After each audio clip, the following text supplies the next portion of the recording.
there's different ways to win in this league. We definitely made it hard on ourselves. That's for sure. But a lot of resilient guys, a lot of mature guys. That was a big thing on the sideline and at halftime. Just the maturity of our team, especially offensively. Just how we stuck together. It wasn't pretty early on, and they were doing some things that gave us trouble, but we stuck with it and got the W. It's one of those games where even when you were ahead, you still kind of felt like you were behind. Well, it's sort of. That's how they want to play. They want to make it a slow-paced game like that, one possession at the end, and then let the quarterbacks go at it. So it was kind of scary there for a minute, but our defense was playing great in the second half. You could just feel it, and I think that gave us a lot of momentum as an offense too. They kept getting stopped after stop, and we answered finally.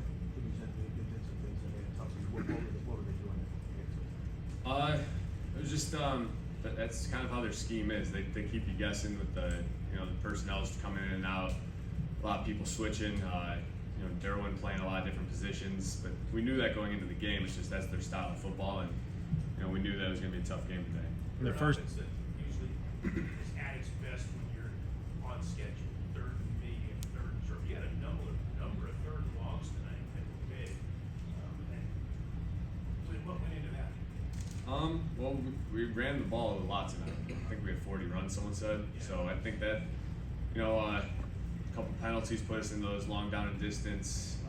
I had a stupid sack I can't have, and it's not going to be perfect. And when we get in those tough situations, it's how can we overcome it? And I thought we did that a couple times tonight, especially in big situations. Juwan making a couple big plays, BA at the end making a couple big snags. Those type of plays made a difference. It was a 3rd and 13 to Kittle. That was huge. Yeah. That gave us all the momentum, I think, too. Just we really weren't doing much before that. We had the one, field goal drive before that, but up until that point, we didn't do much. And George gave us that spark that we needed. That's kind of how we are. It takes one play to spark us and get the momentum going, and we usually start to roll. After that, The fact that you guys were able to shut down the Chargers from scoring the ball in the second half. Yeah, defense was playing awesome. Just you could feel it too on the sideline. Stop after stop, we kept getting the ball back and more opportunities. We fed off that. after that third and You third. made a couple of big time throws before the sideline. One to Kittle, one to Jennings. Do you feel that defenses sort of try to take away the field gets you and that those are favorable if you want? Yeah, I think we have guys that can make plays out there. We just gotta get the right play call at the right time. There's certain things like that, but yeah, I thought guys stepped up, especially in those big moments like you're talking about. Just that's the difference makers. Maybe 5-6 plays a game that make a difference like that, and those are 2 of them right there. Right after that third Kittle that you mentioned, you hit the cloud down the sideline. Can you walk us through what you saw on that play? Yeah, kind of. It's kind of a broken play. Got off the first and second read, just started to scramble, and Ray just became a football player. Man, it's kind of what we've been talking about in our skill meetings. Just being a football player, making plays like that, and Ray's as cool as anybody's. Just turned up the sideline, made it look easy. But it was a big one. We needed that. With that Kittle play, and then with that Kittle, Say it again? Sorry.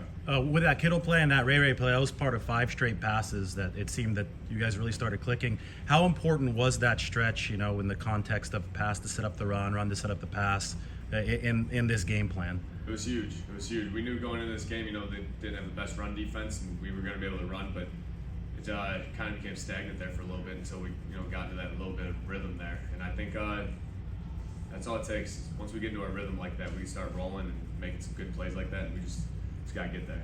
Say it again? Talk about the maturity of this team.